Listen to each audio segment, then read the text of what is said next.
ललित गोविंद प्रभु ने जो विषय दिया है चर्चा का, वो विषय दिया है ए friend in need is a friend Indeed. वास्तविक मैत्री, वास्तविक दोस्ती किसको बोलते हैं? क्योंकि वास्तव में हर व्यक्ति इसकी तलाश में लगा हुआ है। हर व्यक्ति चाहता है कि उसके जीवन में उसको सार्थक संबंध मिले, ऐसे संबंध जो उसके साथ जीवन भर चले। कोई भी सक्सेसफुल व्यक्ति के जीवन में 3 चीजें बहुत महत्वपूर्ण है। पहली होती है सेल्फ डेवलपमेंट, उनके खुद के जीवन को उन्होंने कैसे तराशा है, ये सबसे ज्यादा जरूरी होती है। दूसरा होता है प्रीति संबंध, लविंग रिलेशनशिप्स, उनके जीवन में कितने संबंध उन्होंने बटोरे हैं। श्रीमद् राधानाथ स्वामी महाराज बोलते हैं कि आप किसी धनी व्यक्ति के धन का आकलन इस तरह से कर सकते हैं कि उसके पास कितनी वस्तुएं ऐसी हैं जो पैसे से नहीं खरीदी जा सकती। तो वास्तव में ये प्रीति संबंध उस तरह की वस्तुएं हैं जो किसी भी पैसे से, धन से, बल से, बुद्धि से हम लोग अपने जीवन में नहीं ला सकते। तो कोई भी सक्षम पुरुष, जो सफल पुरुष हैं, सफल व्यक्ति के जीवन में पहला होता है उन्होंने अपने जीवन को कैसे नखारा है, सेल्फ डेवलपमेंट। सेकंड है उनके जीवन में कितने प्रीति संबंध उन्होंने बटोरे हैं, लविंग रिलेशनशिप्स। और तीसरा है कि उनका समाज के लिए क्या योगदान है, कंट्रीब्यूशन टू द सोसाइटी। हम लोग वैष्णव भाषा में इनको बोलते हैं नामे रुचि जीव दया वैष्णव सेवा। सेल्फ डेवलपमेंट इज नाम रुचि। हमारी भगवत भक्ति के प्रति, नाम के प्रति कितनी रुचि है। वैष्णव सेवन इज लविंग रिलेशनशिप्स। और जीव दया, जीवात्माओं के ऊपर दया भाव से हम जो प्रचार कर रहे हैं वो है हमारा समाज के प्रति हमारा योगदान। लेकिन जब कोई व्यक्ति इस भौतिक संसार में, इस समाज में, अपने जीवन में प्रयास करता है, संबंधों में प्रयास करता है, अपने निजी जीवन में, तो उसे बहुत निराशा मिलती है। क्योंकि ये भौतिक संसार को हम जितनी भी सेवा करते हैं, कभी भी हम लोग ना तो तृप्त होते हैं, ना शांत होते हैं, ना हमको करुणा मिलती। चैतन्य चैतामृत में बोला है जाता मई ना करुणा ना कृपा न पो शांति। न तृप्ति है, न करुणा है, न शांति है। पूरा जीवन भी दूसरों के लिए देने के बाद भी व्यक्ति संतुष्ट नहीं होता, और उस असंतुष्टि की हालत में वो व्यक्ति खुद का भी नुकसान करता है, दूसरों का भी नुकसान करता है। जैसे हम लोग हिटलर के बारे में जानते हैं। हिटलर कितने लोगों को, हजारों लोगों को, लाखों लोगों को उसने प्रताड़नाएं दी, कितने लोगों को मारा, हिस्ट्री उसकी साक्षी है। लेकिन अगर हम हिटलर के जीवन में देखें तो उसके बचपन में he was a neglected child. वो एक ऐसा बालक था जो उपेक्षित बालक, जिसका कोई ध्यान रखने वाला नहीं था, जिसको सबने छोड़ दिया था। तो वो जो घृणा है उसके जीवन में वो इतनी भर गई कि आगे जाकर के वो इतने बुरे रूप में बाहर आए। तो क्योंकि हम लोग प्रयास करते हैं भौतिक संसार में कि हम लोग आनंद प्राप्त करें, ऐसे संबंधों को प्राप्त करें जिन संबंधों से हमको अपने जीवन में संतुष्टि मिले, तृप्ति मिले। लेकिन जब हमें नहीं मिलती है तो फिर व्यक्ति निराश हो जाता है, और वो निराशा में मुक्ति की पथ पे चला जाता है। आप देखेंगे दुनिया में अधिकांश लोग मुक्ति चाहते हैं। मुक्ति का मतलब क्या है? लोग चाहते हैं कि वो जब मरें तो निराकार ब्रह्म में विलीन हो जाए। निराकार ब्रह्म में विलीन होकर के वो लोग अपना सब कुछ भगवान में लीन कर दें। इस तरह की इच्छा होती है लोगों की मुक्ति की। वास्तव में वो मुक्ति की इच्छा नहीं है, वो क्या है, फ्रस्ट्रेशन है। जब हम फ्रस्ट्रेट हो जाते हैं तो हमको क्या लगता है, अभी कुछ नहीं चाहिए, अभी बस भगवान में जाके मिल जाऊं, इससे तो अगला जीवन हो ही ना। किसी को बोलते हैं अरे आप अच्छे कर्म कीजिए, अगले जन्म आपको अच्छा मिलेगा, तो लोग बोलते हैं अरे नहीं, अगला जन्म चाहिए किसको यही जन्म में इतना ट्रेलर देख लिया कि पिक्चर देखने की इच्छा नहीं है। तो इस तरह के विचार क्यों आते हैं? क्योंकि इस जीवन में हमने जितने भी संबंधों को बटोरा है उनसे हमें निराशा मिली। आप किसी को भी उठा के देखिए, किसी से भी बात कीजिए कि आपके जीवन में आपको क्या मिला, वो बोलेंगे इसने मेरे साथ ऐसा किया, इसने ऐसा किया, मैंने उसके साथ इतना अच्छा किया। अगर हर व्यक्ति ने दूसरे के साथ अच्छा किया तो फिर किसको कौन परेशान कर रहा है? आप किसी से भी पूछिए कि आपने किसी का बुरा किया, नहीं नहीं हमने तो आज तक जीवन में किसी का बुरा ही नहीं किया। तो जब कोई किसी का बुरा नहीं कर रहा है तो फिर लोग परेशान क्यों हैं? लोगों के पास इतनी कंप्लेन क्यों है एक दूसरे के प्रति?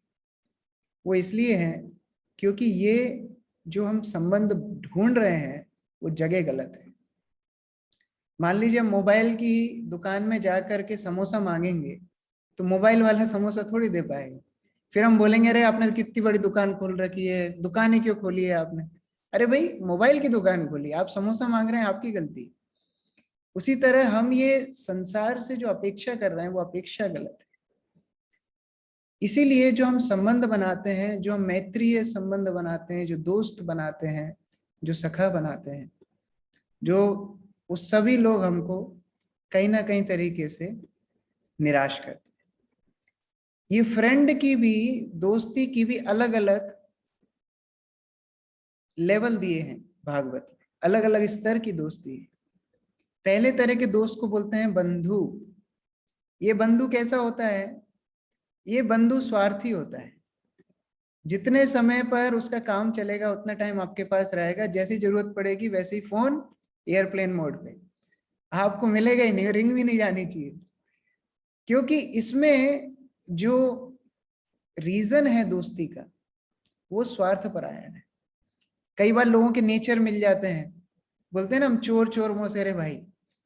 कई बार नेचर मिल जाते हैं, दोनों दुष्ट एक साथ दोस्त बन जाते हैं, लेकिन जब उनकी दुष्टता साथ में नहीं चलती तो फिर उनकी दोस्ती चलती नहीं लंबे टाइम। कई बार स्वार्थ के लिए जो दोस्ती की जाती है, जैसे भागवत में भी उदाहरण है समुद्र मंथन। दैत्यों का क्या एक ही कारण था, हम लोग दानव देवताओं के साथ मिलकर समुद्र मंथन करेंगे, जब अमृत निकल जाएगा तो देवताओं को छोड़ के पूरा अमृत पी लेंगे। ये कारण से वो लोगों ने उनके साथ हेल्प की समुद्र मंथन करने की। बाद में क्या हुआ आप जानते ही, मोहिनी अवतार हुआ और उल्टी देवताओं को सारा अमृत मिल गया, दानवों को नहीं मिला। तो इस तरह जब हम लोग भौतिक विचार से दोस्ती करते हैं तो क्या होता है, हम लोगों को कोई तृप्ति नहीं मिलती है। जैसे मान लीजिए कोई थर्माकोल परोस दे हमको डिनर में, आप थर्माकोल खाइए साहब, नीले कलर का, पीले कलर का, सफेद कलर का, किसको संतुष्टि मिलेगी थर्माकोल चबा के? ना तो उसमें टेस्ट मिलेगा, ना तो पोषण मिलेगा। इसी तरह भौतिक संबंध होते हैं, ना तो उनमें रस है और ना उनमें किसी तरीके की तृप्ति है, ना किसी तरह का पोषण है। उससे ऊपर का जो दोस्त होता है, बंधु से ऊपर होता है मित्र। ये मित्र सुख दुख में काम में आता है, लेकिन ये सुख दुख का मित्र भी भौतिक स्तर तक ही काम करे, इसके ऊपर नहीं जा पाए, क्योंकि उसको खुद को आध्यात्मिक रूप से क्या करना चाहिए उसको इसका आइडिया नहीं।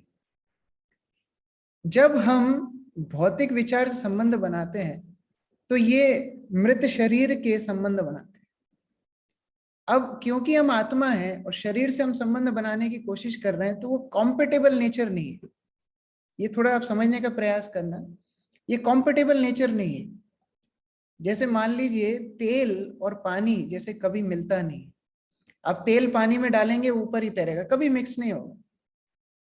उसी तरह हम आत्मा हैं और हम शरीर से संबंध बनाने का कोशिश कर रहे हैं, इसलिए कभी हमको तृप्ति नहीं मिल रही, वो नेचर कॉम्पेटेबल नहीं है।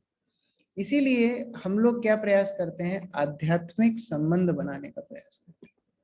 ये आध्यात्मिक संबंध भक्त और भगवान के बीच में होता है, ये आध्यात्मिक संबंध भक्त और भक्त के बीच में होता है, ये संबंध जीवात्मा और भक्त के बीच में भी होता है, लेकिन भगवान को केंद्र रखते हुए। देखिए जो भौतिकतावादी लोग हैं जिनको आध्यात्मिक ज्ञान नहीं है, जो पूर्ण रूप से भौतिक विचारों में डूबे हुए हैं, वो लोग दोनों को हाँ बोल देते हैं, भगवान को भी हाँ, माया को भी हाँ, दोनों पे टिक लगा देते हैं, माया को भी राइट और कृष्ण को भी राइट। क्योंकि वो लोग क्या होते हैं, कमजोर हृदय के होते हैं, हृदय दौर्बल्यम, उनके अंदर इतनी शक्ति नहीं है कि वो सही चीज के लिए मना कर पाए, माया को मना कर पाए कृष्ण के लिए, उनके अंदर वो चीज नहीं है। मायावादी कौन होते हैं? मायावादी वो होते हैं जो कि भगवान को भी माया मान लेते हैं, वो माया को भी छोड़ना चाहते हैं, भगवान को भी छोड़ना चाहते हैं, दोनों पे क्रॉस लगा देते हैं, कृष्ण पे भी क्रॉस, माया पे भी क्रॉस। तो उनका क्या होता है, उनकी कोई गति नहीं होती, कोई पकड़ने का आधार ही नहीं है, ना भौतिक सुख है ना आध्यात्मिक सुख है। वैष्णव क्या होते हैं? वैष्णव कृष्ण पे राइट लगाते हैं, माया पे क्रॉस लगाते हैं, ये वैष्णव होता है। Yes to Krishna, no to Maya, ये कृष्ण भावनामृत है। तो जब हम मैत्रीय संबंध की बात करते हैं, प्रेममय संबंधों की बात करते हैं, जब तक उनके केंद्र कृष्ण नहीं है, तब तक हम एक दूसरे को ना तो तृप्ति प्रदान कर सकते हैं, ना पोषण प्रदान कर सकते हैं, ना सुख प्रदान कर सकते हैं। देखिए, हम महाभारत से सीखते हैं दुर्योधन और धृतराष्ट्र का संबंध कैसा संबंध है? भौतिक संबंध है। क्या दुर्योधन कभी भी धृतराष्ट्र को खुश कर पाया? क्या धृतराष्ट्र इतने नाइंसाफी करके, इतने सारे कुकर्म करके, क्या दुर्योधन को खुश कर पाया? कभी भी नहीं कर पाया। लेकिन ठीक उसी के विपरीत आप देखिए धृतराष्ट्र और विदुर का संबंध। धृतराष्ट्र विदुर का संबंध देखिए, भाई है, दोनों भाई हैं, लेकिन जो विदुर को असम्मानित करके, लज्जित करके घर से बाहर निकाला और धृतराष्ट्र चुप बैठे रहे, वो विदुर लौट करके आते हैं धृतराष्ट्र को बचाने के लिए। वो लौट करके आते हैं, महाभारत का युद्ध जब पूरा हो जाता है, जब युधिष्ठिर राजा बन जाते हैं और धृतराष्ट्र फिर भी युधिष्ठिर के पास रह रहे थे, ये विदुर वापस आते हैं और उनको बहुत कठोर वचन बोल के, भागवत ज्ञान दे करके उनको घर छुड़वा करके वन में लेके जाते हैं, वानप्रस्थी दिलाते हैं। ये होती है वास्तविक मैत्री। ऐसा नहीं तुम मेरी पीठ खुजाओ, मैं तुम्हारी पीठ खुजाऊंगा, हम दोनों दोस्त, ऐसा नहीं होता है। अगर हम वास्तविक हितैषी हैं तो कृष्ण को हमारे संबंधों के केंद्र हमको रखना पड़ेगा। क्योंकि दो चीज सब लोग चाहते हैं अपने संबंधों में, एक है एक्सक्लूसिव अटेंशन, पूर्ण रूप से व्यक्ति हमारे ऊपर ध्यान दे, पूर्ण रूप से, दूसरा कुछ ध्यान होने ही नहीं चाहिए। ये सब हम अपने संबंधों में ढूंढते हैं। हम चाहते हैं हमारे साथ जो भी संबंधित व्यक्ति है वो केवल हम पे ध्यान दे, और दूसरा हम चाहते हैं वो निस्वार्थ रूप से हमें प्रेम करे। हम भले निस्वार्थ ना हो, वो हमें निस्वार्थ रूप से प्रेम करे। ये दो चीजें, एक्सक्लूसिव अटेंशन, सेल्फलेस लव, ये दो चीज हम सब ढूंढते हैं अपने संबंधों में। लेकिन वास्तविक बात यह है, ये दो चीज केवल कृष्ण दे सकते हैं। क्योंकि हम लोग किसी को भी पूर्ण रूप से टाइम नहीं दे सकते, संभव ही नहीं है। कृष्ण हर एक जीवात्मा के हृदय में एक्सक्लूसिव बैठे हुए। मेरा परमात्मा केवल मेरा परमात्मा है, वो मनीष काबरा जी का परमात्मा नहीं है, वो युगल प्रेम प्रभु का परमात्मा नहीं है, वो मेरा परमात्मा है। आपका परमात्मा आपका परमात्मा है, प्राइवेट, केवल आपके लिए। ये एक्सक्लूसिव अटेंशन केवल कृष्ण दे सकते हैं। और क्या है? सेल्फलेस लव, जो निस्वार्थ भाव से प्रेम है, वो केवल कृष्ण दे सकते हैं। अपना भगवत धाम छोड़ करके हमारे साथ में रहते हैं। हम सुअर बने, कुकर बने, चिड़िया बने, क्या कुछ नहीं बने, एक व्यक्ति हमारे साथ में गया, वो कौन है? हृदय में बैठे परमात्मा, और कोई भी हमारे साथ में गया नहीं। इसलिए केवल हमारा मैत्रीय संबंध, प्रेममय संबंध होता है कृष्ण को केंद्र रख के। और जब हम लोग कृष्ण को केंद्र में रखते हैं तो हमारे बाकी संबंध भी आध्यात्मिक बन जाते हैं। जैसे मान लीजिए घर के केंद्र हैं कृष्ण, तो हमारे घर के जितने संबंध हैं, अगर वो सब भक्ति करें वो सब भगवान के शुद्ध भक्त बने, तो फिर क्या हो गए, वो सारे संबंध आध्यात्मिक बन गए। इसीलिए अगर कोई व्यक्ति को अपने जीवन में सही रूप से संबंध देखना है तो भगवान को केंद्र में रखना पड़ेगा। और भगवान हर लीला से यही दिखाते हैं कि कैसे उनका हमारे साथ एक अनोखा संबंध है। जैसे हम सब लोग जानते हैं जगन्नाथपुरी में भगवान जगन्नाथ रहते हैं, सब लोग, बहुत लोग दर्शन भी करने गए होंगे। ये जगन्नाथपुरी में जो जगन्नाथ हैं अपनी लीलाओं से बताते हैं कि कैसे वो वास्तव में इस जगत के नाथ हैं। ये जगत का नाथ होने का मतलब क्या है, हम में से हमारे नाथ है तो हमारे जैसी चीजें हैं वो करके दिखाते हैं। हमारा जन्म होता है, जगन्नाथ का भी जन्म होता है। केवल एक भगवान है, ऐसे विग्रह हैं जिनका जन्म होता है, हैप्पी बर्थडे होता है उनका। उस दिन इतना नहाते हैं, स्नान यात्रा के दिन इतना उनका अभिषेक होता है कि बीमार पड़ जाते हैं। फिर 2-3 हफ्ते तक बीमार रहते हैं, उनको दलिया खिचड़ी दवाई ये सब दिया जाता है। आप लोग ये सब जानते हैं, जो नहीं जानते हैं वो लोग आज थोड़ा इसके ऊपर रिसर्च कर सकते हैं। जगन्नाथ बीमार पड़ते हैं हर साल। उसके बाद जब सही हो जाते हैं, जब हम लंबी बीमारी क्वारंटाइन से बाहर निकलेंगे तो सब घूमने जाएंगे। ऐसे ही जगन्नाथ बाहर घूमने जाते हैं रथ यात्रा पे, अपने भाई और बहन को साथ में बिठा करके रथ यात्रा पे घूमने जाते हैं, क्योंकि वे दिखा रहे हैं कि अरे मैं आप लोगों के जैसा हूं, मैं आप लोगों का नाथ हूं, आपके साथ मेरा संबंध है। और इतना ही नहीं, जैसे हम लोग की मृत्यु होती है, जगन्नाथ का भी पुराना शरीर बदला जाता है, नव कलेवर होता है, पुराना शरीर चेंज करके उनको नए कलेवर में बिठाया जाता है। तो इस तरह भगवान अपनी लीलाओं से बार बार क्या बताते हैं कि कैसे हम लोग उनके साथ पूर्ण रूप से एक्सक्लूसिव रिलेशनशिप हमारा भगवान के साथ है। कई बार भक्त लोग जब ऐसी बातें करते हैं ना तो लोगों को लगता है ये पागल हो गए। कई बार ऐसा लगता है, जैसे हमारे इस्कॉन में बहुत वरिष्ठ प्रभुपाद के शिष्य हैं श्री श्रीमद गिरिराज स्वामी महाराज। जब वो भक्त बने, इतनी प्रगाढ़ भक्ति कर रहे थे, उनके घर वाले टेंशन में आ गए कि अरे अभी ये तो बाबा साधु बन गया, अभी क्या होगा क्या होगा। तो जब वो घर गए तो उनके पिताजी ने एक मानसिक रोग के जो डॉक्टर होता है, साइकेट्रिस्ट, उसको बुलाया। वो लेडी डॉक्टर आई और 1 घंटा इनके साथ बात की।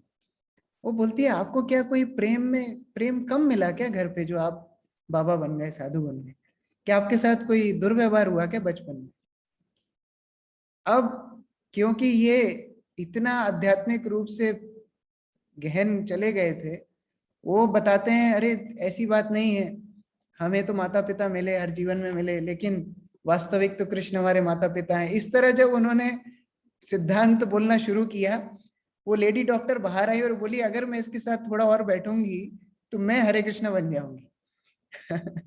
तो इनकी बीमारी मैं सॉल्व नहीं कर सकती। जब प्रभुपाद के पास गिरिराज महाराज गए, प्रभुपाद को बताया कि ऐसी ऐसी बात हुई, प्रभुपाद बोलते हाँ अब तुम्हारी बीमारी सही नहीं हो सकती, क्योंकि तुम कृष्ण से प्रेम करना सीख गए। तो वास्तविक अगर संबंध बनाना ही है तो कृष्ण से संबंध बनाना चाहिए, क्योंकि हमारी बातें, आपकी बातें हम जब बैठते हैं करते हैं उससे हमारा टाइम पास होता है, लेकिन भगवान की बातें हम करते हैं वो होता है पास टाइम, वो भगवान की लीला होती है, उससे हमारे जीवन में मंगल होता है। मंगलम मंगलेभ्यो भी मंगलम, सब मंगल कार्यों में सबसे मंगल है भगवान का नाम, भगवान का गुणगान। तो इसलिए अगर हम चाहते हैं कि हमारे जीवन में प्रीति संबंध हो, तो देखते हैं भगवान के जीवन से हम क्या सीख सकते हैं। भगवान ने अपने जीवन में ऐसे प्रीति संबंध कैसे दिखाए, तो इसका अभूतपूर्व उदाहरण है कृष्ण और सुदामा का संबंध। हम सभी जानते हैं कृष्ण और सुदामा की जो दोस्ती है, उसका उसके बारे में सभी लोग, फ्रेंडशिप डे सब जगह पे आप देखेंगे कृष्ण सुदामा का फोटो बहुत फेमस, सभी लोग उसका एग्जाम्पल देते हैं कि दोस्ती हो तो कृष्ण और सुदामा जैसे। लेकिन ऐसे क्या गुण थे सुदामा में जो वो कृष्ण के इतने प्रिय बने? ऐसा क्या किया सुदामा ने जो कृष्ण ने इतना उनको अटेंशन दिया? और ऐसा क्या गुण है भगवान में जो अगर हम उनसे संबंध बनाएंगे तो हमें क्या मिलेगा? एक व्यापारी आदमी हमेशा यही सोचता है हमें क्या मिलेगा, है ना। यहाँ पर कई सिंधी लोग हैं, कई मारवाड़ी लोग हैं, एक ही क्वेश्चन होता है, भाई हमारा क्या प्रॉफिट है इसमें? तो अगर हम भगवान की कथा सुन रहे हैं, हमारा क्या प्रॉफिट है? तो हम लोग देखेंगे कि ऐसे क्या गुण है भगवान में जो कि अगर हम उनसे संबंध बनाएंगे तो हमें क्या मिले। तो आइए हम लोग इस सुंदर भागवत के सत्र में चलें, जहां कृष्ण और सुदामा की मैत्री के बारे में बताया गया है। यहाँ पर परीक्षित महाराज पूछते हैं सुखदेव गोस्वामी को, ऐसा कौन होगा जिसको ये समझ में आ गया है कि भौतिक संसार कचरा है और हमारे जीवन का उद्देश्य कृष्ण भावनामृत है? ऐसा कौन होगा जो भगवान की कथा बार बार नहीं सुनना चाहे? ऐसा कौन होगा? उनको आश्चर्य हो रहा है और हमको आश्चर्य होता है, ऐसा कौन होगा जो क्लास में आएगा? ऐसा कौन होगा जो आईपीएल छोड़ के, अपनी दुनिया के बाकी भौतिक संसार की चीजें छोड़ के क्लास में आएगा? हमको ये आश्चर्य होता है। लेकिन परीक्षित महाराज को आश्चर्य हो रहा है। ये अध्याय जो शुरू होता है भागवत में, परीक्षित महाराज पूछ रहे हैं कि ऐसा कौन होगा जो ये समझ गया है कि भौतिक संसार में इतनी पिटाई पड़ने के बाद कि इधर कुछ भी आनंद नहीं है, तो भगवान की लीला बार बार नहीं सुनना चाहेगा? ऐसा कौन है? बोलते हैं वास्तविक बोलने की क्षमता जो हमें भगवान ने दी है, भगवान का गुणगान करने के लिए दी है। हमारे हाथ पैर जो भी इंद्रियां दी हैं, मन दिया है, सब कुछ भगवान की सेवा के लिए दिया है। अगर हम उसको उसमें लगा पाएंगे तो ये सार्थकता है। तो सुखदेव गोस्वामी बहुत खुश हो जाते हैं, बोले अरे वाह, एक और टॉपिक बोलने का मौका मिला। तो जब कोई भक्त को कोई अच्छा क्वेश्चन पूछते हैं, वो बहुत खुश हो जाते हैं कि अरे वाह, और ज्यादा कृष्ण का गुणगान करने का मौका मिल रहा है। तो यहाँ पर सुखदेव गोस्वामी शुरू करते हैं बताना परीक्षित महाराज को कि सुदामा के क्या गुण थे। श्री शुका उवाचा कृष्णासित सखा कश्चित ब्राह्मणो ब्रह्मवित्तमा विरक्तरेन्द्रियार्थेषु प्रशांतात्मा जितेंद्रिय। बोलते हैं कि ये जो सुदामा ब्राह्मण है, इसके बहुत सारे गुण हैं। ऐसे ही कोई अरे गरे नत्थु खेरा नहीं था सुदामा, बहुत गुण है।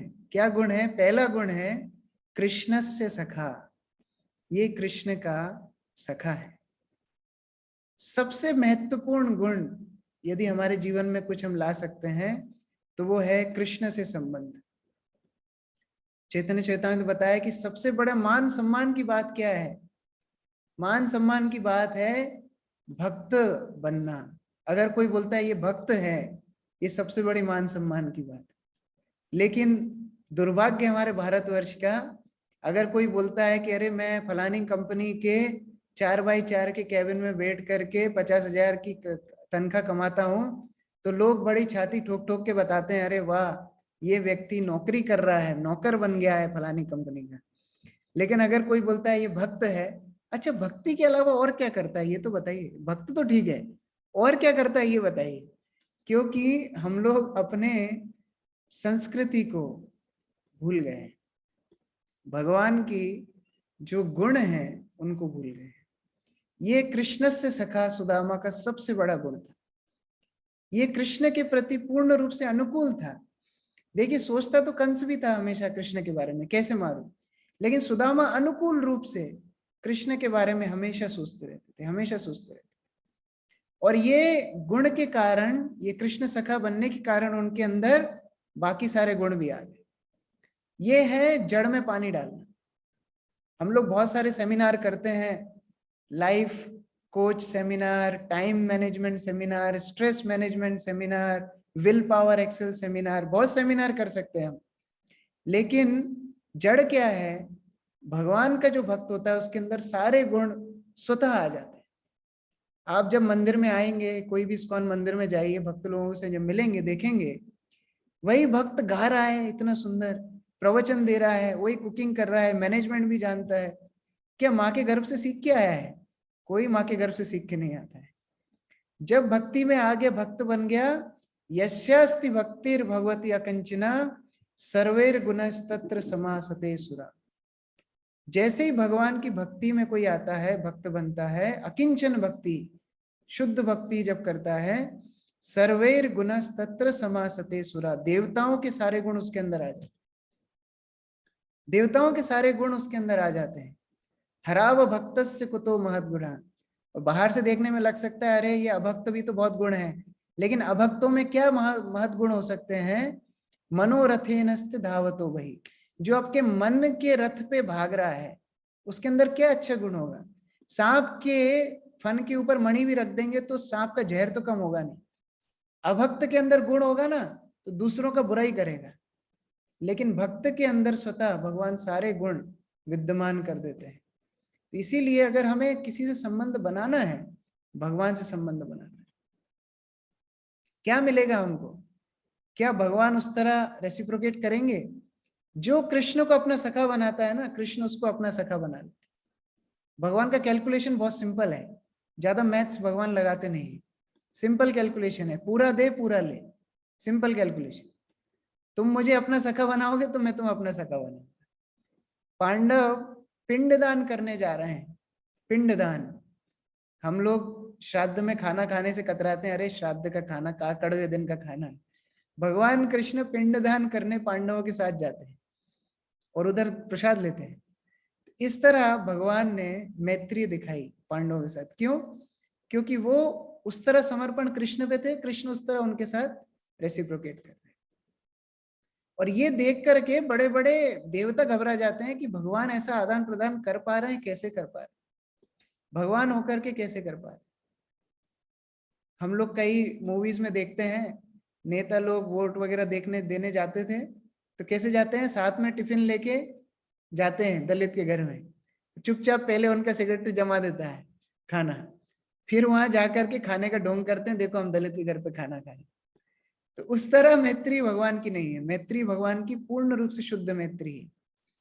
वृंदावन में जो ग्वाल बाल हैं, भगवान को सब अपने अपने घर से लाके खिलाते हैं, भगवान खाते हैं। एक उनका भगवान का सखा है मधुमंगल। ये मधुमंगल की माता है पूर्णमासी, बड़ी साध्वी हैं, योगिनी हैं। जब ज्यादा भक्ति होती है तो घर के प्रति थोड़ी आसक्ति कम हो जाती है।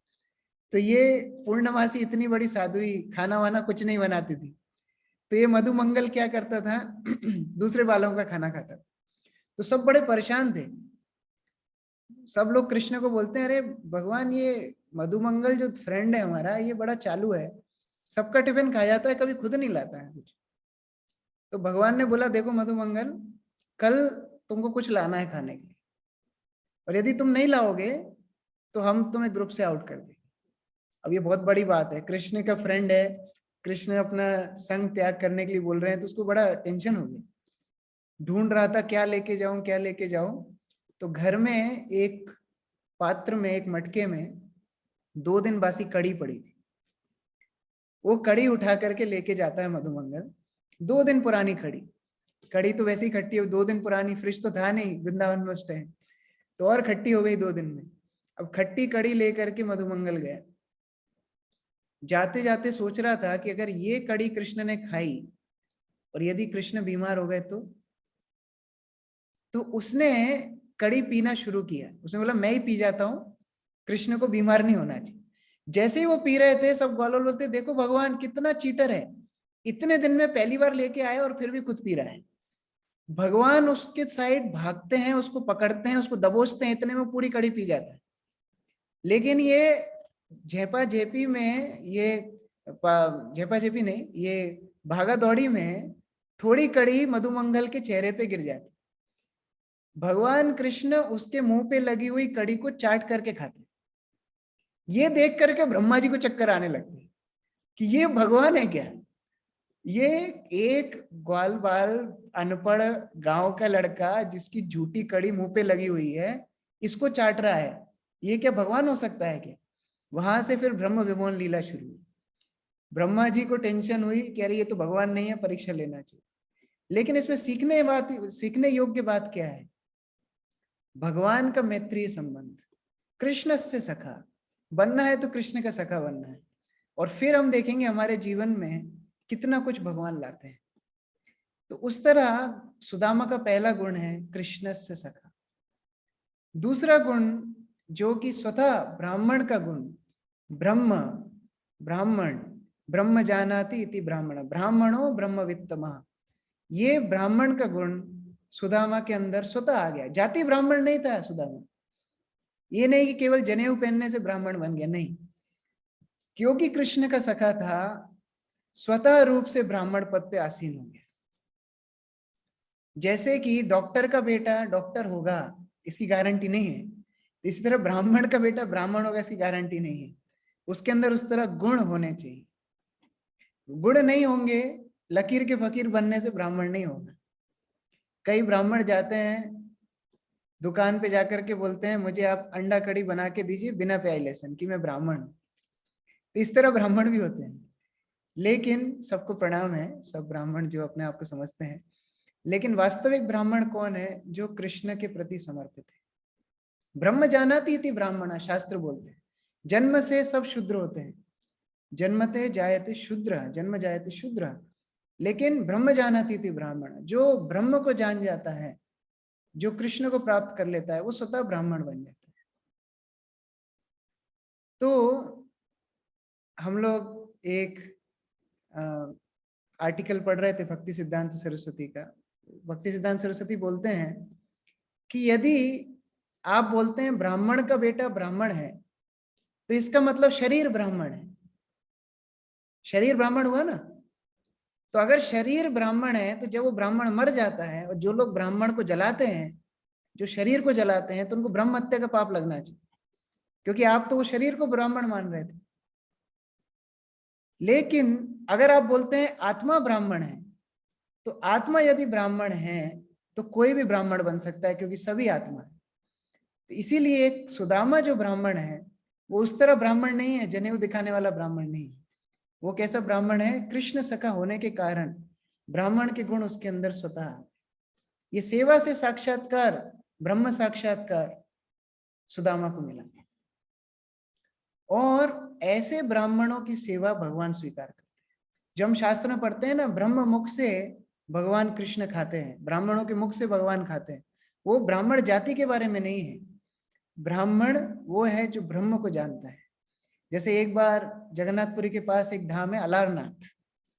वो अलारनाथ में भगवान विष्णु की सुंदर प्रतिमा है, बहुत सुंदर विग्रह है, वहां पूजा होती है, अर्चन होती है, करोड़ों सालों से प्रतिमा, बहुत प्राचीन प्रतिमा है। तो वहां पर एक बच्चे को भगवान को खीर खिलाने की इच्छा हुई।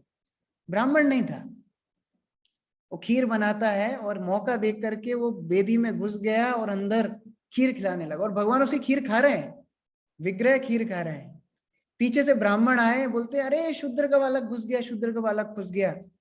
उसको लाठी मार करके भगा दिया, उसके हाथ से खीर गिर गई, और भगवान के अंग पे वो गर्म खीर गिरी, तो भगवान की छाती पे, अंग पे घाव हो गए।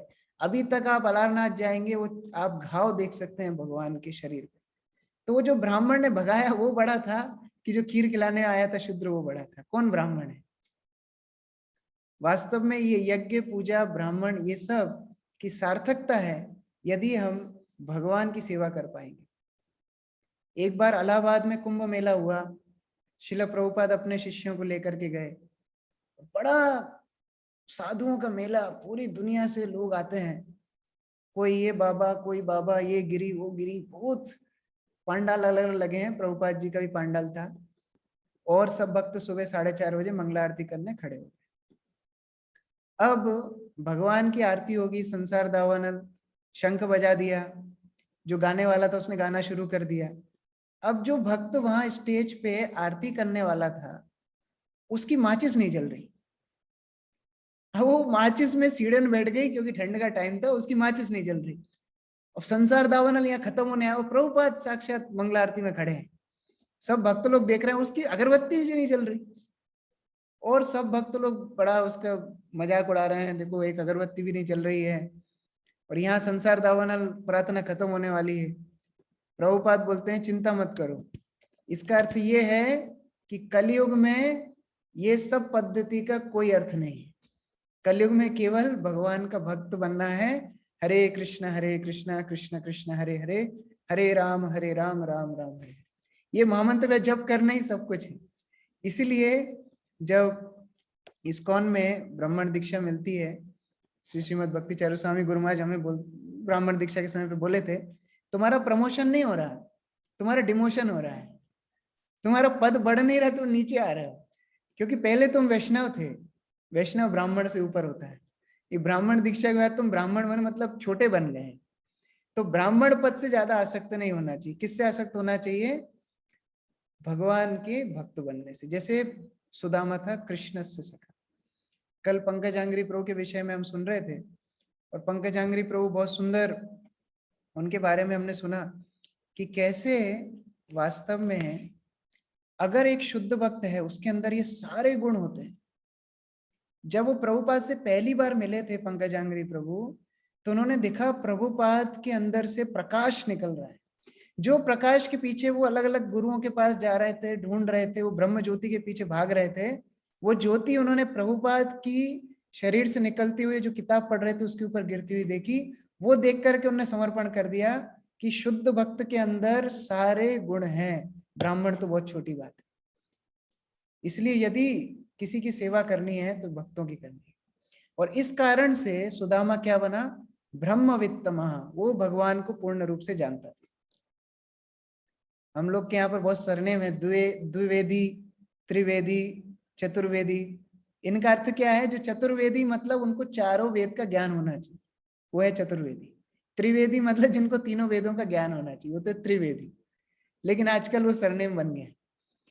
लेकिन प्रभुपाद इस सिद्धांत की तरफ चलते थे कि जो कृष्ण को जानता है, जे ही कृष्ण तत्ववेत्ता से ही गुरु। बड़े बड़े पंडित आते थे प्रभुपाद से मिलने। एक बार वृंदावन में बड़े बड़े पंडित आए, प्रभुपाद से शास्त्रार्थ करने लगे। प्रभुपाद बोलते हैं देखो बात को घुमाओ मत, ये बताओ भगवान कौन है। वो बोले नहीं, भगवान ऐसा है, वैसा है, ये है। बोले नहीं, स्ट्रेट क्वेश्चन पूछ रहा हूं, शास्त्र के अनुसार भगवान कौन है बताओ। नहीं बता पाए। एक लड़का वहां खेल रहा था 5-6 साल का, लीला स्मरण उसका नाम था। प्रभुपाद लीला स्मरण इधर आओ। वो उचकता कूदता आया प्रभुपाद के पास, बोलता है भगवान कौन है? तो वो बता नहीं रहा है। तो प्रभुपाद बोले तुमको गुलाब जामुन दूंगा, बताओ भगवान कौन है? तो बोलता है कृष्ण ही भगवान है। प्रभुपाद ने उसको गुलाब जामुन दिया, वो खा के भाग गया। प्रभुपाद देखे 5 साल का बच्चा बता सकता है भगवान कौन है शास्त्रों के आधार पे। ये शास्त्र का सार है, कृष्ण भगवान है। लेकिन आपके पांडित्य का क्या फायदा कि आप घुमा घुमा के इतना नहीं पता आपको कि भगवान कौन। तो इसीलिए ब्रह्मवित्तमा, भगवान का भक्ति हो सकता है जो भगवान को जानता है। और भगवत गीता में भगवान बोलते हैं अर्जुन तुम मेरे सखा हो, तुम मेरे भक्त हो, इसलिए तुमको ये ज्ञान बता रहा हूं।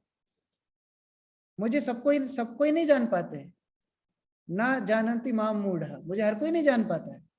लेकिन तुम मेरे भक्त हो, तुम मेरे सखा हो, इसलिए तुम मुझे जान पाते। और इस ज्ञान के कारण सुदामा क्या थे? विरक्त इंद्रियार्थेषु, पूर्ण रूप से विरक्त, इंद्रियों पे जिसका संयम हो। अलग से उन्हें योगा प्रैक्टिस नहीं करनी पड़ी, अलग से उनको व्रत तप नहीं करना पड़ा। भगवान का भक्त होने से उनके अंदर भौतिकता के प्रति निरासक्ति आ गई। जैसे कोई महाप्रसाद खा करके बैठा हो, 56 भोग भगवान का प्रसाद खा करके बैठा हो, उसके सामने आप रूखी रोटी रखेंगे तो उसको क्या मजा आएगा। तो इस तरह सुदामा थे विरक्त, इंद्रियों पे जिसका दमन हो। प्रभुपाद ने इतने सुंदर मंदिर बनाए पूरे विश्व में। जब मायापुर का मास्टर प्लान बन रहा था, जो कि इस्कॉन के हेडक्वार्टर्स है, भक्त लोग मास्टर प्लान लेके प्रभुपाद के पास गए, बोलते प्रभुपाद आपके लिए हम यहाँ पर एक सुंदर भवन बनाएंगे। प्रभुपाद बोला नहीं, मुझे कोई स्थान नहीं चाहिए, ये मायापुर चंद्रोदय मंदिर होगा भगवान के गुणगान के लिए। मैं तो एक कुटिया में भी रह सकता हूँ। और अभी तक आप मायापुर जाएंगे इस्कॉन के हेडक्वार्टर, सबसे पहली चीज आप गेट से अंदर घुस के देखेंगे एक कुटिया है जहां प्रभुपाद रहते। और वो कुटिया के बगल में मंदिर बन रहा है जो विश्व का सबसे बड़ा मंदिर होगा। वो मंदिर में श्री श्री राधा माधव पंचतत्व भगवान की अर्चना पूजा होगी। तो ये होता है भक्त, खुद की इंद्रियों पे दमन। क्यों? क्योंकि कृष्ण से इतना प्रेम करते हैं, कृष्ण को सब कुछ देना चाहते, अपने पास नहीं रखना चाहते। तो इस तरह सुदामा प्रशांत आत्मा बने, पूर्ण रूप से संतुष्ट। घर में कुछ भी नहीं है, खाने के लिए नहीं है, पीने के लिए नहीं है, पहनने के लिए नहीं है, लेकिन पूर्ण रूप से संतुष्ट। जितेंद्रिया, क्योंकि इंद्रियों पे जिसने दमन कर लिया है। सब कुछ नहीं होने के बाद भी खुश रहना, ये केवल भक्त कर सकता है। वास्तव में टेंशन क्यों होती है? क्योंकि आसक्तियां होती है। एक आदमी प्रभुपाद के पास आकर के बोलता है कि स्वामी जी मुझे नींद नहीं आती, रात में इतना टेंशन, नींद की गोली खा के सोना पड़ता है। प्रभुपाद बोले एक काम करो, तुम्हारे पास जितना धन ऐश्वर्य है सब आके राधा गोविंद के चरण में दे जाओ, आज से नींद आना शुरू हो जाएगी, आज से नींद आना शुरू हो जाएगी। ये आसक्ति के कारण, मान लीजिए आपने नई चप्पल खरीदी 2,500 रुपए की, वो पहन के आप मंदिर गए और वो बाहर रखी ना, आपका दर्शन में मन नहीं लगे, क्योंकि आसक्ति है ना। आसक्ति इतने आसानी से जा नहीं सकती, वो आसक्ति है, वो आ गई एक बार तो वो इतने आसानी से जा नहीं सकती। लेकिन भगवान का भक्त निष्काम है, इसलिए संतुष्ट है। सुदामा के पास, हम दरिद्रता की बात करें, एक जोड़ी कपड़े थे, एक जोड़ी, उसको पहन करके नहाते थे, धूप में खड़े होते थे, वो सूख जाता था तब बाकी काम करते थे। एक जोड़ी कपड़ा जिसके पास हो, जिसमें भी पूरे थेगड़े लगे हो, फटा हुआ हो, ये सुदामा और सुदामा की पत्नी की हालत। ऐसी हालत में रहकर भी संतुष्ट भगवान का भक्त सुदामा। पत्नी इतनी सूख गई, उनकी हड्डियां बाहर निकल के आ गई, ऐसी हालत में सुदामा और उनकी पत्नी रहती। एक दिन सुदामा की पत्नी सुदामा के पास जाकर के बोलती है, मैंने सुना है लक्ष्मीपति द्वारिकाधीश तुम्हारे मित्र हैं। लोग सोचते हैं सुदामा की पत्नी बहुत लालची थी, इसलिए तो जाकर के बोला ना कि थोड़ा पैसा मांग के आओ। वास्तव में सुदामा की पत्नी लालची नहीं थी। भक्त समाज में सार्थकता तब होती है जब व्यक्ति निस्वार्थ बनता है, उसकी भक्ति की पराकाष्ठा वही है। सुदामा जैसे महाभागवत की पत्नी लालची नहीं हो सकती। हमारे आचार्य बताते हैं, श्रीधर स्वामी बोलते हैं कि डाउट मत करना, ये सुदामा की पत्नी जो सुदामा के पास गई, केवल एक ही कारण से गई कि सुदामा कृष्ण को मिल पाए।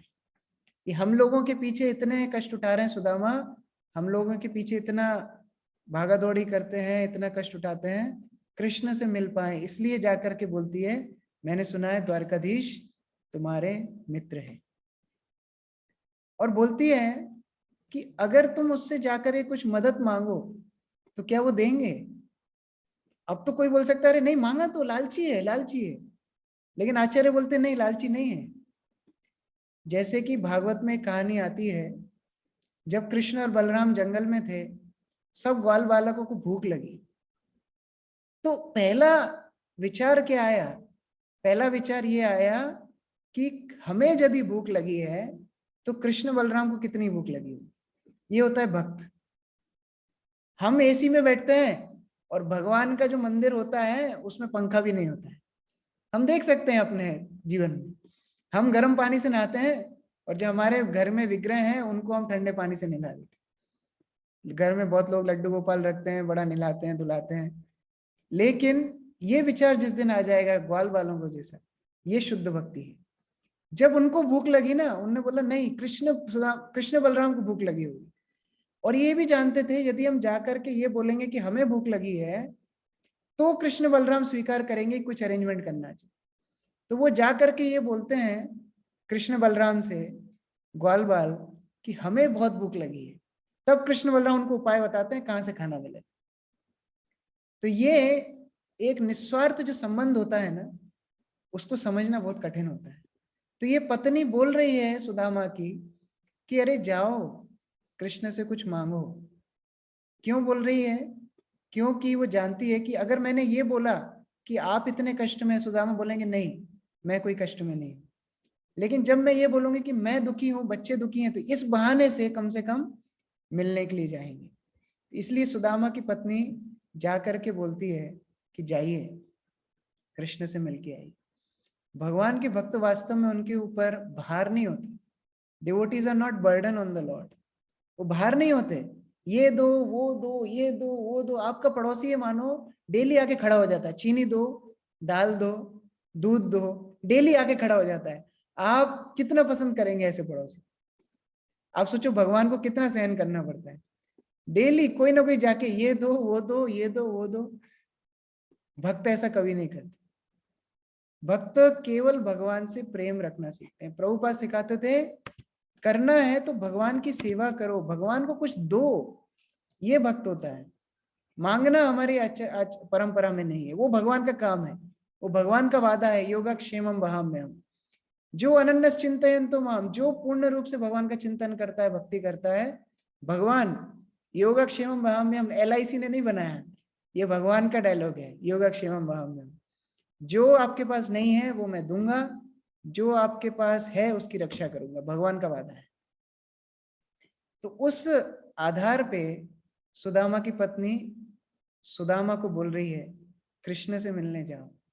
बोल रही है वो गो ब्राह्मणों के हिताय हैं, गो ब्राह्मण हिताय छ, गो ब्राह्मणों से बहुत प्रेम करते हैं, आप ब्राह्मण हैं, आप जाएंगे तो आपकी मदद करेंगे।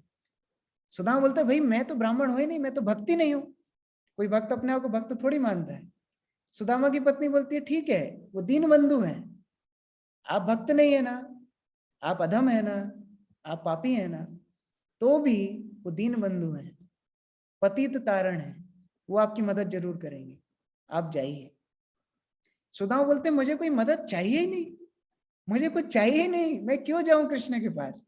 फिर सुदामा की पत्नी बोलती है अगर कुछ नहीं भी चाहिए कम से कम आप मिलके आइए, कम से कम द्वारकाधीश से मिलके आइए। जब आप मिलके आएंगे तब आपको कृष्ण पूर्ण रूप से हर तरह से संतुष्ट कर देंगे। देखिए जिस तरह हम भगवान को भक्ति करते हैं, भाव रखते हैं, श्रद्धा रखते हैं ना, भगवान भी उसी तरह आदान प्रदान करते हैं। ये यथा माम प्रपद्यते, उसी तरह आदान प्रदान करते हैं। एक नया भक्त एक बार मंदिर में आया, बिल्कुल नया, फर्स्ट टाइम व्यक्ति आया मंदिर में, और वो आकर के बिल्कुल भी इस्कॉन के बारे में कुछ नहीं जानता था, भक्ति के बारे में कुछ नहीं जानता था, आकर के बैठा। प्रवचन के बाद एक भक्त ने उसको समोसा दिया, और उसको समोसा देके बोलता है ये समोसा कोई साधारण समोसा नहीं है, ये आध्यात्मिक जगत से समोसा आया है। तो पहले तो वो लड़का डर गया, अरे आध्यात्मिक जगत समोसा मतलब इसके अंदर क्या है, खोल के देखा तो आलू, उसमें अरे इसमें तो आलू है। बोले नहीं नहीं ये साधारण आलू नहीं है, ये आध्यात्मिक जगत का आलू है, ये वास्तव में भगवान का प्रसाद है। तो वो व्यक्ति को बड़ा आश्चर्य हुआ, बड़ा खुश हुआ वो कि अरे आध्यात्मिक जगत का आलू शायद महंगा मिलता होगा। तो उसने बड़े प्रेम से प्रसाद लिया, वो समोसा लिया, और इतना गदगद हो गया कि उसने अपनी जेब से निकाल करके एक बटन वो भक्त के हाथ में रख दिया। अरे बोले ये शर्ट का बटन मेरे हाथ में क्यों दे रहे हो। बोले ये मेरा लकी बटन है, आज तक मेरे जीवन में जो कुछ मुझे अच्छा मिला है इस बटन की वजह से मिला है, आपने जो मुझे आध्यात्मिक जगत का समोसा दिया है उसके लिए मैं आपको अपनी लकी चीज देना चाहता हूं। देखो कितना सुंदर भाव है। हम लोग का प्रसाद पे इतना भाव हो चाहे नहीं हो, वो नए लड़के का इतना भाव था। बाद में वो प्रभुपाद के शिष्य बना, सोमदास नाम प्रभुपाद ने दिया, और उसने कितने 2-3 मंदिर प्रभुपाद की सेवा में उन्होंने खोल के सेवा की। तो कहने का अभिप्राय क्या है, जिस तरह हम भगवान के प्रति जाते हैं ना, भगवान उसी तरह रेसिप्रोकेट भी करते हैं। कई लोग बोलते हैं अरे आप संबंधों की बात कर रहे हो, क्या भगवान काम में आएंगे क्या, हमारे आसपास वाले तो हमारे काम में आएंगे, भगवान काम में आएंगे क्या। तो इसके सुंदर एक कहानी, वैसे टाइम हो गया लेकिन 5 मिनट में ये कहानी सुना के बस समाप्त करना चाहूंगा। एक भक्त थे चैतन्य महाप्रभु के पार्षद, जिनका नाम था गोविंद घोष। इतनी सुंदर भक्ति, इतनी सुंदर सेवा पूजा ठाकुर जी करते थे। उनके पास सुंदर विग्रह थे कृष्ण के, गोपीनाथ विग्रह, बांसुरी बजाते हुए, सुंदर लंबे मूर्ति, उनकी पूजा करते, उनको अभिषेक करते, निलाते धुलाते, पूरे हृदय से पूरा दिन उनकी सेवा करते, भोग बनाते। उनकी पत्नी गर्भवती थी। जो गर्भवती पत्नी थी, जब उन्होंने जन्म दिया पुत्र को तो पत्नी की मृत्यु हो गई। अभी सोचिए एक नवजात बच्चा है, शिशु है, पत्नी मर गई है, और यहाँ विग्रह की सेवा पूरा दिन, जिस विग्रह की सेवा करते थे। अभी बच्चे को भी पूरा अटेंशन चाहिए, क्योंकि जब कोई बच्चा घर में पैदा होता है, सबको एक्सपीरियंस है, पूरा टाइम उसको देना पड़ता है। तो ये गोविंद घोष विग्रह की सेवा करते, गोदी में बच्चे को रख के, बच्चे का भी पालन पोषण, मानो बच्चे की भी पूरी जिम्मेदारी ले ली, विग्रह की पूरी जिम्मेदारी, रातों रात सोए नहीं। कुछ दिन बाद वो बच्चा भी मर गया। आप कष्ट सोचिए कितना कष्ट उनको हुआ होगा, पत्नी मर गई, जिस बच्चे के लिए इतनी रातें सोए नहीं, भगवान की पूजा भी छोड़ी नहीं, पूजा भी करते रहे, बच्चे का भी ध्यान रखते रहे, वो बच्चा मर गया। अब गोविंद घोष ने किवाड़ बंद कर लिया बहुत दुखी हो गए। एक दिन निकल गया, 2 दिन निकल गए, 3 दिन निकल गए। जो गोपीनाथ उनके घर में विग्रह थे वो बोलना शुरू करते हैं। अभी वो आवाज लगाते हैं, गोविंद पापा। एक बच्चा मर गया तो क्या दूसरे को भी मारोगे क्या? एक बच्चा तो आपका गया, मैं तो आपका बच्चा हूं, मुझे मारोगे क्या? 3 दिन से कुछ खिलाया नहीं, कुछ भोग लगाया नहीं, मुझे मारोगे क्या? गोविंद गुस्से में बोलते, तुम तो मूर्ति हो।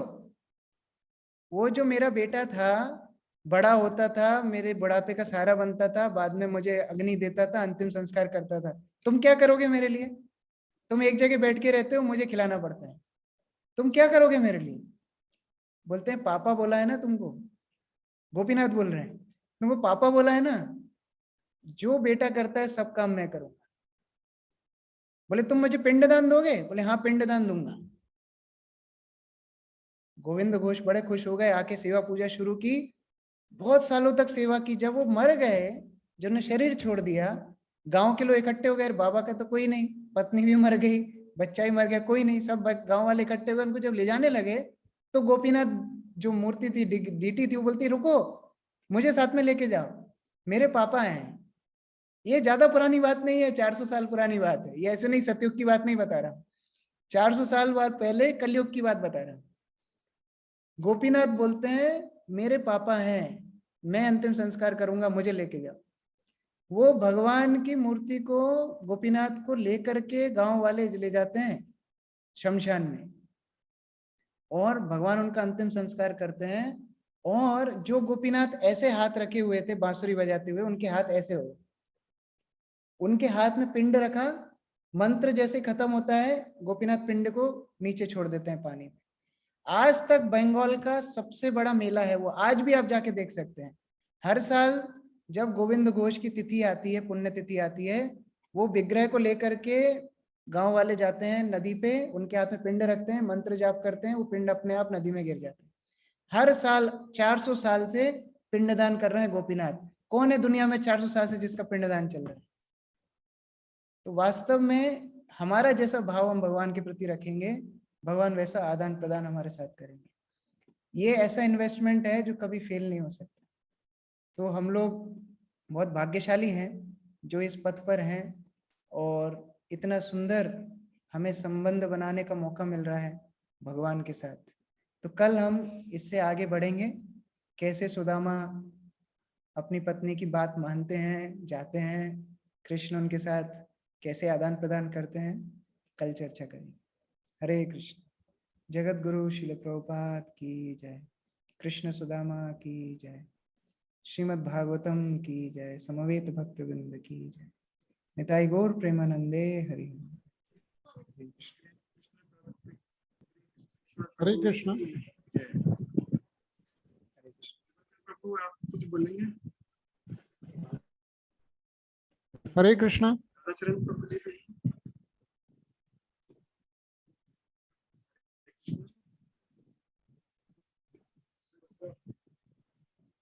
चरण प्रभु जी अभी ज्वाइन कर रखा है आपने, तो आप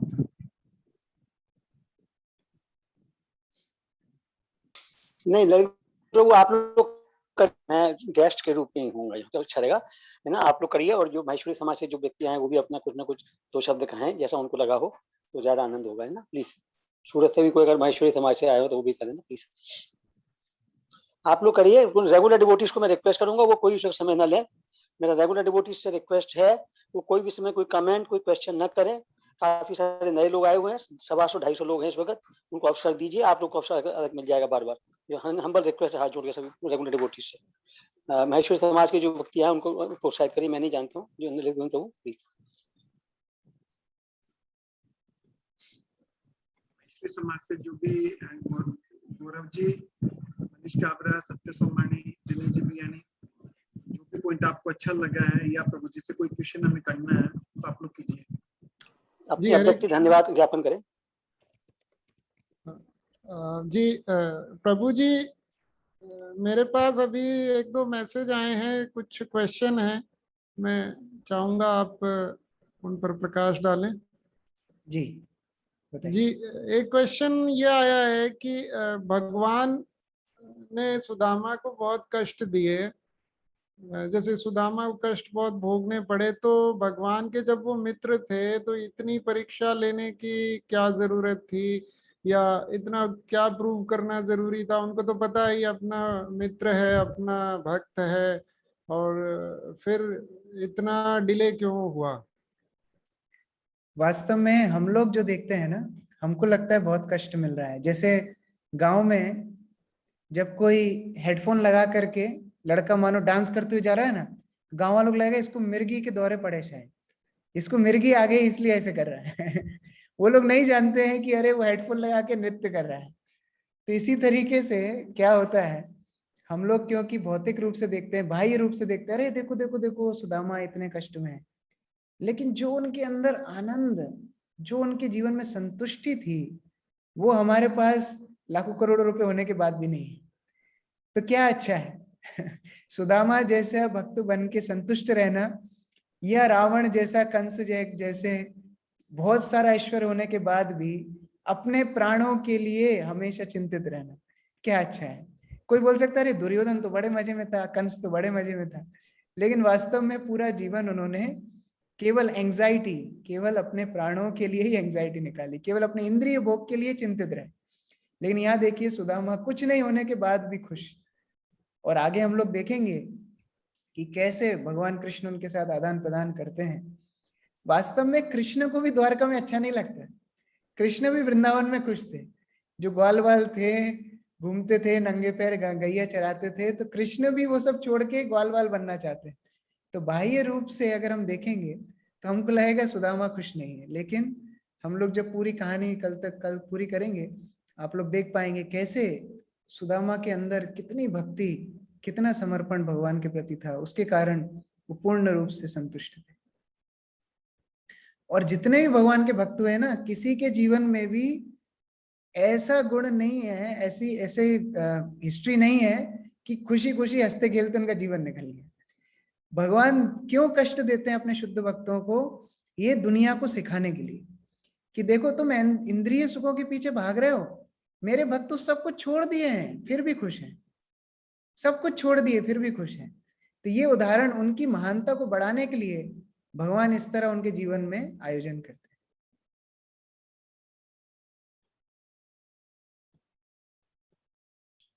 जी, एक प्रभु जी का एक बड़ा अच्छा कमेंट आया है कि उन्हें गोविंद घोष जी की स्टोरी और मधुमंगल वाला जो चैप्टर था वो बहुत प्रभावशाली और बहुत ही अच्छा लगा। और ये पहली बार उन्होंने सुना, इसलिए उनको बहुत ही इसमें आनंद आया। और आपके मुख से बड़ी सरल और इजी कथा उनको सुनने को मिली, इसके लिए उन्होंने थैंक्स बोला है और हरे कृष्णा बोला। हरे कृष्ण।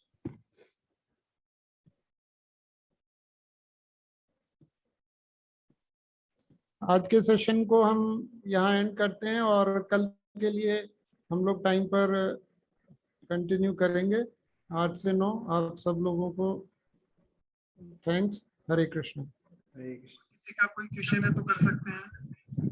दिनेश जी, पियानी और स्वाति भाभी भी लाइन पे हैं, तो 2 शब्द आप लोग भी कहिए। जी,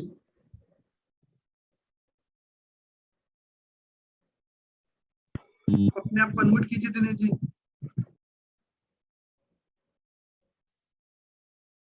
दिनेश जी बोलिए।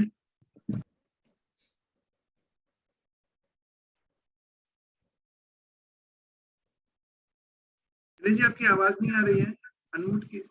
अनम्यूट कीजिए।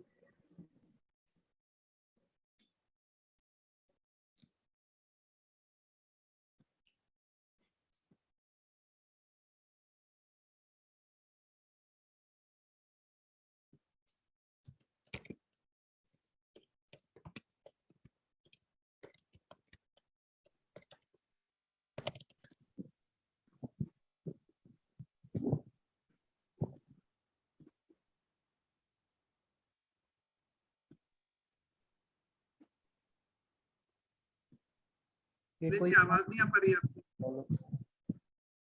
बाकी को आ रही है क्या आवाज? नहीं, आवाज बिल्कुल नहीं आ रही उनकी, या तो आवाज अभी नहीं आ अनम्यूट रही। नहीं कर।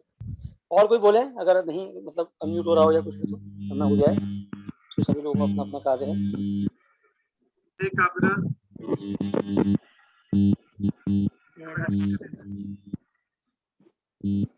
मैं 2 दिन से ये लेक्चर अटेंड कर रहा हूँ, मुझे काफी अच्छा फील हो रहा है, पॉजिटिविटी काफी अच्छी मिल रही है। आज तक ये लेक्चर ऐसा अटेंड नहीं किया है, ये मेरे लिए बड़ी अपॉर्चुनिटी है कि मुझे घर बैठे इतना अच्छा लेक्चर सुनने को मिल रहा है। और इन्होंने जो मुझे बात बताई कि भगवान के साथ में किया गया इन्वेस्टमेंट जो है कभी फेल नहीं होता है। अपन फ्रेंडशिप या मित्रता रखते हैं, कभी ना कभी वो फेल हो जाती है, बट ये पूरी तरह से इन्होंने, मैं इनके साथ में हूँ कि इन्होंने जो बात बताई मुझे बहुत अच्छी लगी कि भगवान के साथ में किया गया इन्वेस्टमेंट कभी फेल नहीं होता है। और कृष्ण और भगवान के साथ में अगर अपन ने फ्रेंडशिप रखी तो डेफिनेटली अपनी लाइफ चेंज होती ही है, ये सत्य है, बहुत अच्छी चीज है। आगे भी चाहूंगा कि ऐसे सेशंस होते रहें और हमें ड्यूरिंग द लॉकडाउन हमें अवसर मिलता रहे इन्हें सुनने का। धन्यवाद। हरे कृष्णा। हरे कृष्ण। मेरे क्लास चल रही पापा की, पता है पापा को। हरे काबरा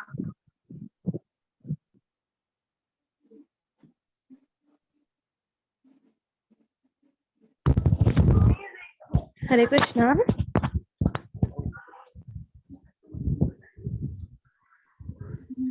हाँ बोलिए सेजल, बोलिए। हरे कृष्ण। प्रभु जी आज का लेक्चर बहुत ही ज्यादा अच्छा था। प्रभु जी वो मुझे जगह सुननी है, मतलब जहाँ पे वो पिंड दान वाला प्रभु जी ने बताया था कि अभी भी मतलब 400 इयर्स से वो होता चला आ रहा है। आपको आपको क्या चाहिए, क्या जानना है? वो एग्जैक्टली उस जगह का नाम क्या है, उस जगह का नाम? एग्जैक्ट नाम मैं आपको कल भेजता हूँ। ओके ओके ठीक है। प्रभु जी आज का लेक्चर बहुत ही ज्यादा अमेजिंग था, बहुत ही ज्यादा। हरे कृष्ण प्रभु जी, दंडवत प्रणाम।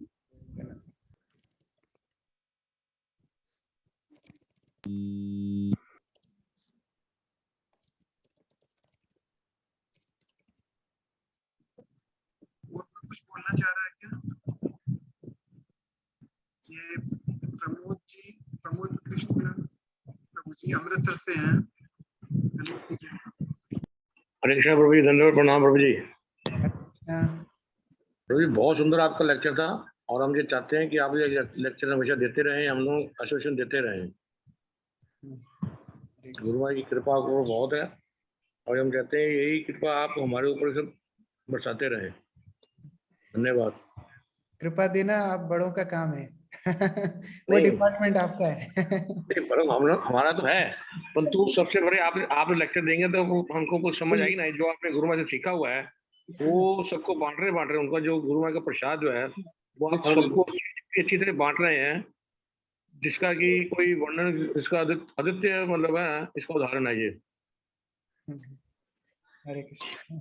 हरे कृष्ण। Thank you. हरे कृष्ण प्रभु जी, धन्यवाद प्रणाम। हरे कृष्णा प्रभु जी, first of all thanks a lot to you, to his president Govind प्रभु जी एंड टू एमवाईएम सीकर।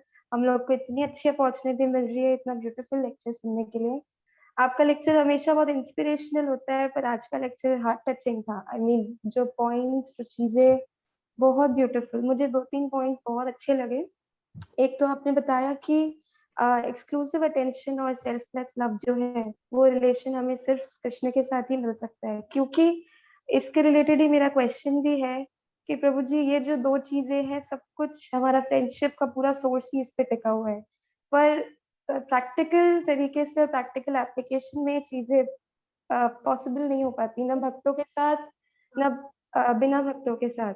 मतलब कहीं ना कहीं भक्तों का नेचर, कहीं ना कहीं कोई ना कोई चीज ऐसी होती है जब हमें लगता है कि प्रैक्टिकली ऐसा पॉसिबल नहीं है कि वो हमसे अटेंशन नहीं चाहे या हम उनसे अटेंशन नहीं चाहें।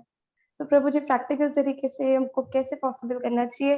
ना तो कृष्ण है ना सुदामा है, तो ये पॉसिबल प्रभु जी कैसे हो पाएगा? एक्चुअली वास्तव में पहली स्टेप है अपनी सीमितता को समझना, अंडरस्टैंडिंग अवर लिमिट्स।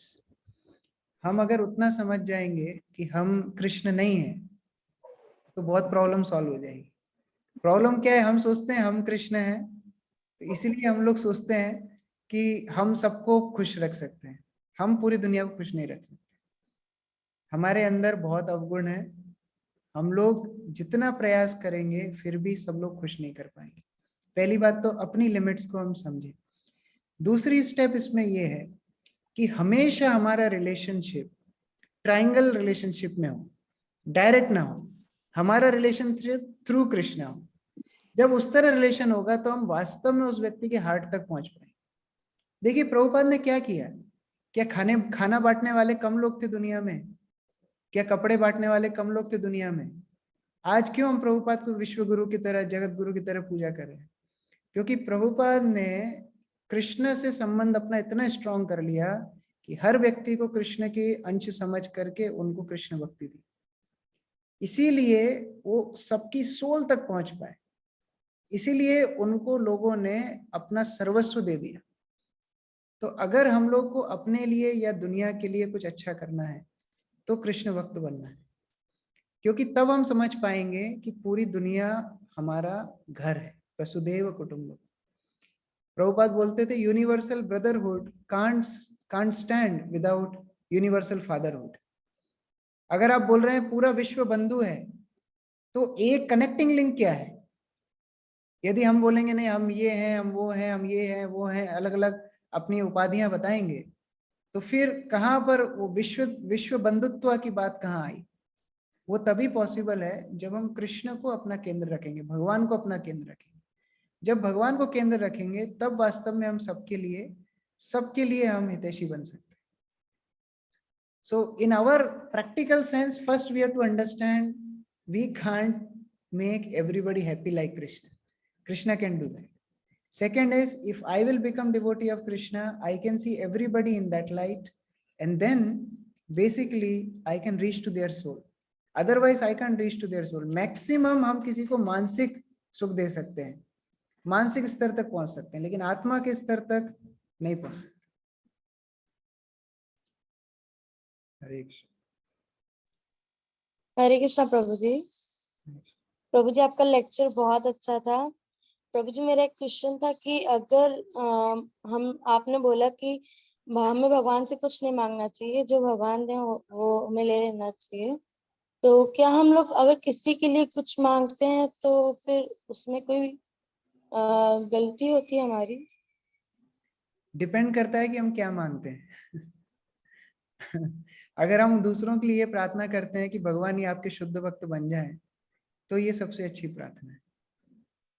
देखिए मतलब मान लीजिए आप गरीब आदमी हैं और आपको एक राजा ने बोला आप एक मांग लो बस, कि आप एक डिजायर मांगो मैं आपकी पूरी कर दूंगा। तो आप बोल सकते हो या मुझे 1 करोड़ रुपए दे दो, या आप बोल सकते हो मुझे मेरे घर में फ्रिज ला दो या टीवी ला दो। लेकिन यदि आप बोलोगे कि मुझे आपका फ्रेंड बना दो, तो अब राजा को परेशानी है, उसको स्टेटस मेंटेन रखना पड़ेगा, आपको फिर वो झोपड़ी में नहीं छोड़ेगा। तो इसीलिए अगर किसी को बेस्ट प्रार्थना कर सकते हैं तो वो ये प्रार्थना करना चाहिए कि वो भगवान के भक्त बने, जिससे उनकी सारी समाधान, उनकी भौतिक समस्याएं, आध्यात्मिक समस्याएं, सारी समस्याएं उनकी पूरी। पवन कुमार जी कुछ बोलना चाह रहे हैं? हरे कृष्ण प्रभु जी, प्रणाम। आज का बहुत ही अच्छा व्याख्यान रहा भगवान से दोस्ती के बारे में। मेरा एक प्रश्न भी है कि सुदामा जी ने कृष्ण को अपना दोस्त बनाया था, क्या वो जानते थे कि वो भगवान के रूप में है? हाँ बिल्कुल जानते थे।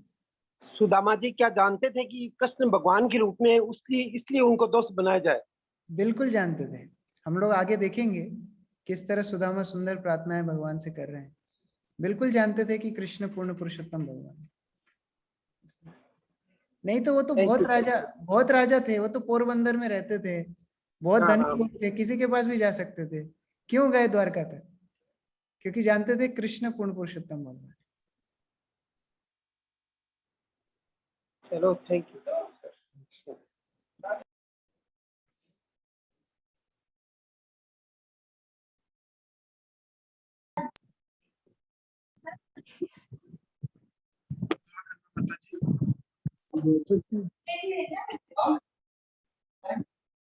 हरे कृष्णा। हरे कृष्णा प्रभु जी।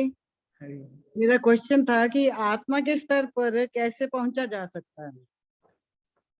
आत्मा के स्तर पर कैसे पहुंचा सकता है? फर्स्ट स्टेप ज्ञान से पहले जानना कि हम आत्मा है, हम शरीर नहीं है। और दूसरा ऐसे लोगों की सेवा करके जो साक्षात्कार किए हैं कि वो आत्मा है। ये भगवद गीता में कृष्ण ने अर्जुन को बताया है, तत्वदर्शी गुरु की सेवा करके ये साक्षात्कार हमारे जीवन में आता है। तो पहला है ज्ञान, दूसरा है सेवा। तो यदि ज्ञान के स्तर पे ऑलरेडी कोई आ चुका है, उसको मालूम है थ्योरी, अभी प्रैक्टिकल सर्विस करना चाहिए। जो प्रैक्टिकल सर्विस करेगा उसको ये साक्षात्कार होगा कि वो शरीर नहीं, वो आत्मा है। ठीक, थैंक यू प्रभु, थैंक यू प्रभु जी। हरे कृष्ण। राधाशी का क्वेश्चन रह गया था, राधाशी वापस से क्वेश्चन। यहाँ एक प्रश्न है चैट बॉक्स में, भावना माता जी। प्रभु जी, आई हैव क्वेश्चन। आपने जैसे बताया कि हम जैसे भाव कृष्ण के साथ रखते हैं, कृष्ण भी हमारे साथ वैसा ही भाव रखते हैं, पर हमें बताया जाता है कि हमें भगवान के साथ माधुर्य भाव रखना चाहिए। वास्तव में हमारी जो गौड़ीय परंपरा है उसमें ये नहीं बताया जाता कि हमें माधुर्य रखना चाहिए। उसमें ये बताया जाता है कि माधुर्य रस सबसे श्रेष्ठ है, माधुर्य रस सबसे श्रेष्ठ है। हम लोग तो अपने आप को अयोग्य मानते हैं माधुर्य के लिए। हम लोग के अधिकार में है दास से बनना, भगवान का दास बनना। फिर भगवान के ऊपर है, वो अपना सखा बनाएंगे, अपना माता पिता बनाएंगे, माधुर्य बनाएंगे, कि गोलोक वृंदावन में घास बनाएंगे, पेड़ बनाएंगे, वो उनके ऊपर है। मारो भी राखो भी जो इच्छा तुम्हार, ये भक्त का भाव होता है। वो कभी ये नहीं बोलते मेरे को राधा रानी को आप थोड़ा साइड में बिठाइए, मैं आपके साथ बैठना चाहती हूँ। इस तरह भाव भक्त का नहीं होता। भक्त हमेशा पूर्ण रूप से भगवान को सेवा करना चाहता है। समर्पण का अर्थ ही है जो चुनाव ना करे। समर्पण का अर्थ ही है कि जो ऐसा ना करे मुझे ये अच्छा लगता है, ये अच्छा नहीं लगता, ये समर्पण नहीं। जो चीजों में चुनाव करे वो समर्पण नहीं।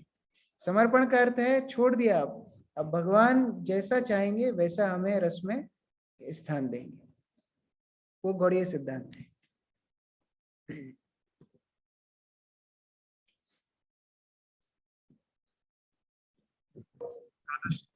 हरे कृष्ण प्रभु जी, एक और पॉइंट मुझे ऐड करना था, क्योंकि बहुत सारे यूथ है अभी इधर और 60 to 70% लोग अभी जॉब भी करते हैं।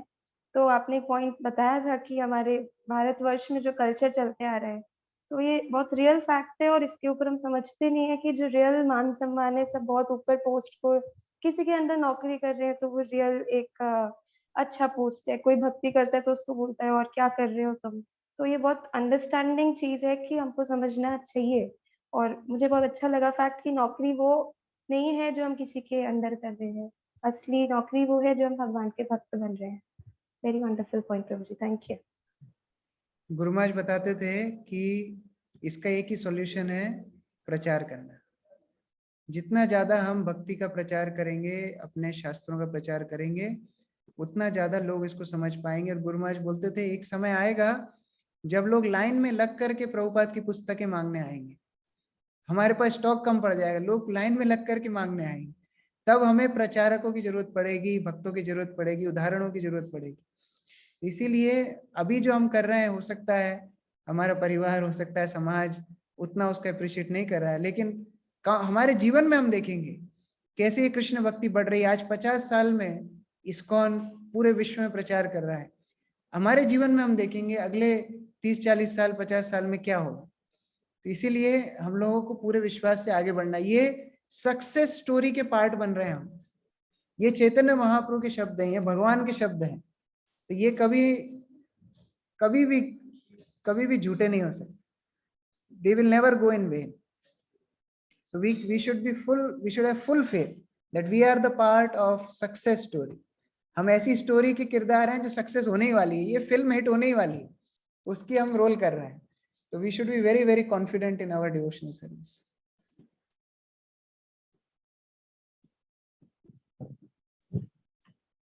लेफ्टिनेंट प्रभु आप कंक्लूड कर रहे हैं क्या? हरे कृष्णा प्रभु जी, दंडवत प्रणाम। Thank you so much. आपने बहुत अच्छे से सिद्धांतों को और भगवान कृष्ण सुदामा की दोस्ती के बारे में, सुदामा भक्त के कैसे गुण होने चाहिए उनके बारे में बहुत अच्छे से विस्तृत व्याख्याएं की। और यहाँ पे आज जो काफी भक्त नए भी थे, कुछ सूरत कांग्रेशन के भी हैं, कुछ अमेठी कांग्रेशन के भी हैं, तो सब लोग आपसे बहुत प्रेम से सुनना चाहते थे और सब लोगों ने आए भी हैं यहाँ पे सब लोग। और बहुत अच्छा लग रहा है, सबको कुछ शिक्षाएं मिल रही है जो अपने जीवन में उनको अपनाने का अभ्यास भी सब लोग कर रहे हैं। आपने बहुत अच्छा एसोसिएशन दिया हम सबको, हम सब लोग आपके बहुत बहुत आभारी हैं। और इसी प्रकार से हम लोग कल भी इंतजार करेंगे कि कब 8 बजेगी और कब आपसे हमको आगे की स्टोरी जो है सुनने को मिलेगी। तो बहुत बहुत धन्यवाद आपका प्रभु जी। और अभी हम सब लोग जो है कृष्ण किशोर प्रभु जी को प्रणाम करेंगे। वंशाकल्पतरुभ्यश्च कृपा सिन्धुभ्यैव च पतितानां पावनेभ्यो वैष्णवेभ्यो कृष्ण किशोर प्रभु जी की जय, प्रभुपाद जी की जय, जय समवेत भक्त वृंद की जय, जय जय गौर प्रेमानंदे। हरि हरि हरि हरि बोल।